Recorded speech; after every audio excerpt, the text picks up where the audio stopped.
Good morning. We're here on our 9th day now, flooding down here. As you can see in the background here, a house is totally lost. It's underwater. I'm guessing about 6 to 8 inches, maybe 10 inches inside the house. It's one of the houses here on a compound here at Red Cloud Renewable. A total of 5 houses have got submerged like this. Everything has been lost, and it's just it's a terrible time for us here, today, as well as numerous people here on the Pine Ridge Indian Reservation here. The whole community, the township, everything, it affects everything. The family here, Avery, my son, his family, his 3 daughters, and pregnant wife once resided here, and they can't access anything in there. They were evacuated out 8 days ago when this flooding came in.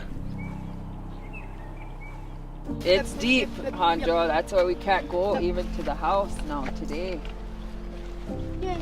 Can't go there. We're stuck out here.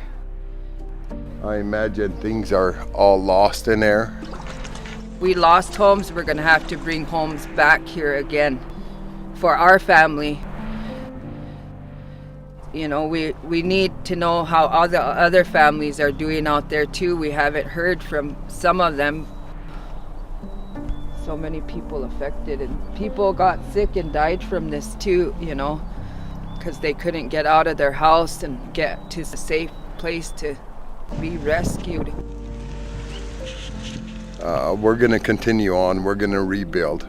We're going to rebuild stronger, and we're going to continue on bringing clean energy forward so we don't have this happen. Thank you for helping and donating to us, because I know we're going to need help.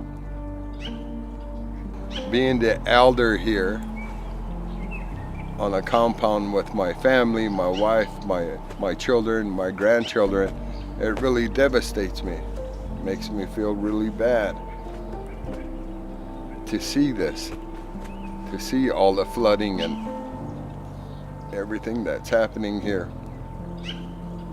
But, nevertheless, with your support and our partnerships, we can overcome this, and we can make sure that nothing like this happens ever again to us, as well as other people too.